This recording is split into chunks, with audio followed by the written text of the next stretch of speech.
உலகத்துல நடந்த மிகப்பெரிய டிசாஸ்டர் எல்லாம் எப்படி ஹியூமன் ஹிஸ்டரியை சேஞ்ச் பண்ணுச்சுன்னு சொல்லி நாம நேத்தைய வீடியோல பேசியிருப்போம். ஸோ அதோட பார்ட் டூ தான் இந்த வீடியோ. பார்ட் ஒன்ல ஒரு அஸ்டராய்ட் டைனோசரை எப்படி அழிச்சிச்சு, ஐசேஜ்ல எப்படி ஹியூமன் சர்வை பண்ணாங்க, டோபோ வல்கனோ வெடிச்சதால எப்படி மனிதர்கள் மரணத்தோட விளிம்புக்கே போய் திரும்பி வந்தாங்க, இதெல்லாம் பார்ட் ஒன்ல பார்த்தோம். ஸோ பார்ட் டூல நேச்சர் ஹியூமன்ஸ் எப்படி பிரேக் பண்ணுச்சு, அதுக்கப்புறமா எப்படி ரீபில்ட் பண்ணுச்சு, இதெல்லாம் பத்தி பார்க்க போறோம். ஸோ வாங்க வீடியோக்குள்ள போலாம்.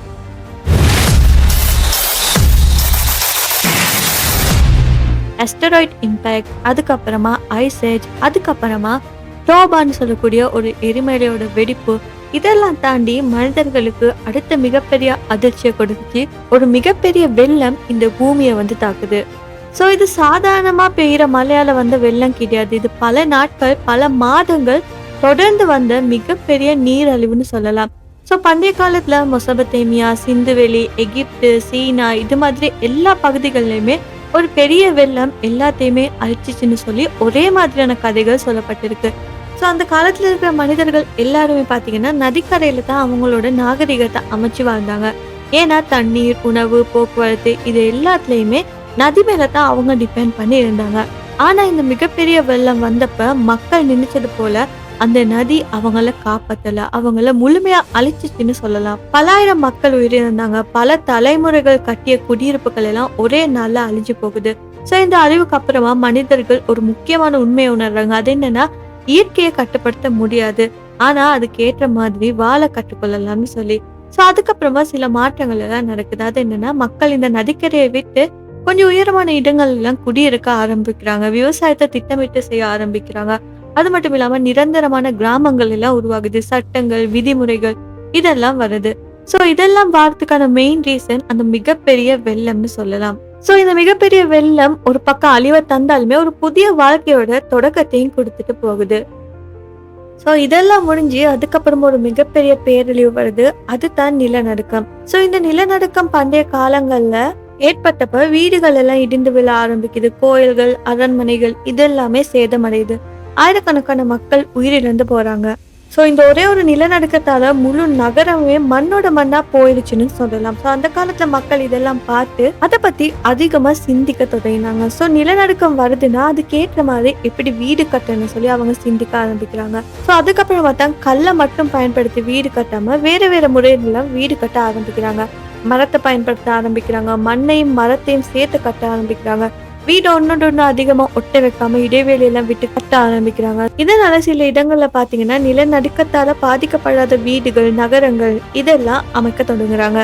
சோ இந்த பேரழிவு மனிதர்களுக்கு சொல்லி கொடுத்த விஷயம் என்னன்னா, இயற்கையை எதிர்த்து போராட முடியாது, ஆனா இயற்கையை புரிஞ்சுக்கொண்டு அதுக்கேற்ற மாதிரி வாழ முடியும்னு சொல்லி கத்துக்கிடுச்சு. அதனால இந்த நிலநடுக்கம் நகரங்களை அழிச்சது மட்டும் இல்லாம மனிதனோட சிந்தனையும் கொஞ்சம் உயர்த்துச்சுன்னு சொல்லலாம்.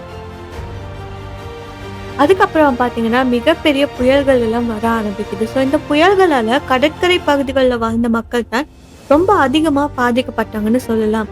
ஒரு காலத்துல ஒரு புயல் வந்து முழு கிராமத்தையே கடலுக்கு இழுத்து போனதாகவும் சொல்லப்படுது கதைகள்ல. ஸோ இந்த நிலையை அனுபவிச்சதுக்கு அப்புறமா மக்கள் ஒரு விஷயத்த உணர ஆரம்பிக்கிறாங்க. கடலோட பக்கத்துல வாழ்றோம்னா அதுக்கேற்ற மாதிரி நம்ம வாழ்க்கையை மாத்தணும்னு சொல்லி அதுக்கப்புறமா தான் சில மாற்றங்கள் நடக்குது. அது என்னன்னா, மக்கள் தாழ்வான இடங்களை விட்டு உயரமான இடங்கள்ல வீடு கட்ட ஆரம்பிக்கிறாங்க. வீடுகள் முழுக்க மூடி கட்டாம காற்று உள்ள போற மாதிரியும் வெளியே போற மாதிரியும் வீடை வடிவமைக்க ஆரம்பிக்கிறாங்க. கடற்கரை பக்கத்துல மரங்களை வளர்க்க ஆரம்பிக்கிறாங்க. சோ இதனால புயல் காற்றோட வேகத்தை குறைக்கிறதுக்கு உதவியா இருந்துச்சு. சோ படிப்படியா இப்படி மனிதர்கள் ஒவ்வொரு இயற்கை அனர்த்தங்கள்ல இருந்தும் ஒவ்வொரு விஷயங்களை கற்றுக்கொள்றாங்க. தங்களை எப்படி பாதுகாத்து கொள்ள முறைகள் எல்லாம் கண்டுபிடிக்க ஆரம்பிக்கிறாங்க. அவங்களோட சிந்தனையை இன்னுமே அதிகமா பயன்படுத்த ஆரம்பிக்கிறாங்க. அதுக்கப்புறம் பாத்தீங்கன்னா ஒரு மினி ஐசேஜ் காலம் வருது. சோ இதுல பாத்தீங்கன்னா சமுதாயங்கள் அழிஞ்சி மீண்டும் உருவாகுது. சோ இந்த காலத்துல பாத்தீங்கன்னா வெப்பநிலை திடீர்னு குறைஞ்சு போகுது. பயிர்கள் எல்லாம் வளர முடியாம போகுது. உணவு பற்றாக்குறை எல்லாம் ஏற்படுது. அதனால ஐரோப்பியால இருக்கிற சில கிங்டம்ஸ் எல்லாம் அழிஞ்சு போகுது. அது மட்டும் இல்லாம ஆசியாலையும் மக்கள் இடம்பெயர ஆரம்பிக்கிறாங்க. போர்கள், நோய்கள், சிக்கல்கள் இது எல்லாமே அதிகமாகுது. ஸோ இந்த சூழ்நிலையில மக்கள் என்ன கற்றுக்கொள்றாங்கன்னா, உணவு சேமிக்கிறது எப்படி, அது மட்டும் இல்லாம சந்தை பாதைகள், வர்த்தகம் இதெல்லாம் வளர்க்கறது எப்படி, காலநிலை பருவத்துக்கு ஏற்ப எப்படி அவங்களோட வாழ்க்கையை திட்டமிட்டது, இந்த விஷயங்கள் எல்லாம் கற்றுக்கொள்ள ஆரம்பிக்கிறாங்க. இதனாலதான் மனிதர்கள் எதிர்காலத்தை எப்படி முன்னுக்கே திட்டமிட்டு செயல்படுறதுன்னு சொல்லி வாழ்றத கற்றுக்கொள்ள ஆரம்பிக்கிறாங்க. ஸோ அதுக்கப்புறமா ஒரு வறண்ட காலம் வருது, நீர் இல்லாத நாட்கள் வருது, நிலமெல்லாம் வறண்டு போகுது. ஸோ கடுமையான வெப்பம் அதிகரிக்குது. அதனாலே விவசாயம் எல்லாம் அழியுது, பயிர்கள் எல்லாம் உண்டாக்க முடியல. மக்கள் இடம்பெயர ஆரம்பிக்கிறாங்க. அது மட்டும் இல்லாம பழைய அரசுகள் எல்லாம் வீழ ஆரம்பிக்குது. அதுக்கப்புறமா தான் மக்கள் யோசிக்கிறாங்க, இப்படி ஒரு வறட்சி காலம் வாரப்ப என்ன செய்யலாம்னு சொல்லி. ஸோ இதுக்காகத்தான் நீர்ப்பாசன அமைப்புகள் எல்லாம் கட்ட ஆரம்பிக்கிறாங்க.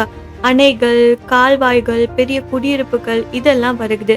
எகிப்த் நாட்டுல நைல் நதி மீது கட்டப்பட்ட அணைகள், இந்தியாவில் இருக்கிற பழைய டேங்குகள், கனல்கள் இதெல்லாம் காட்டுறது என்னன்னா இந்த நீர்ப்பாசன முறையை தான். ஸோ இந்த நீர்ப்பாசன முறை மூலமா தான் மிகப்பெரிய பவர்ஃபுல்லான அரசுகள் எல்லாம் ரொம்பவே ஸ்ட்ராங்கா வளர்ந்துச்சுன்னு சொல்லலாம்.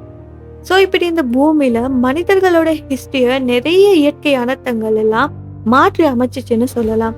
மனிதனுக்கு ஆக்சுவலி நிறைய நாலேஜை கொடுத்துச்சு இந்த பூமியில எப்படி வாழணும்னு சொல்லி இந்த இயற்கை அனர்த்தங்கள். ஸோ இந்த எல்லா மெகா டிசாஸ்டரையும் சேர்த்து ஒரு விஷயம் மட்டும் ரொம்பவே தெளிவா பார்க்க முடியும். அது என்னன்னா மனிதனோட ஹிஸ்டரி அழிவால தான் எழுதப்படுது. ஒவ்வொரு பேரழிவுமே ஒரு புதிய மனிதனை உருவாக்கிக்கிட்டு தான் இருக்குது. ஸோ இந்த ஏர்த்தோட ஹிஸ்டரி கேட்கறதுக்கு உங்களுக்கு எப்படி இருந்துச்சுன்னு சொல்லி கமெண்ட்ல சொல்லுங்க. இந்த வீடியோ பிடிச்சிருந்த மறக்காம இந்த வீடியோவை லைக் பண்ணி ஷேர் பண்ணுங்க. அது மட்டும் இல்லாமல் நம்ம யூடியூப் சேனலை சப்ஸ்கிரைப் பண்ணி பக்கத்தில் இருக்க பெல் ஐக்கனையும் கிளிக் பண்ணிக்கோங்க.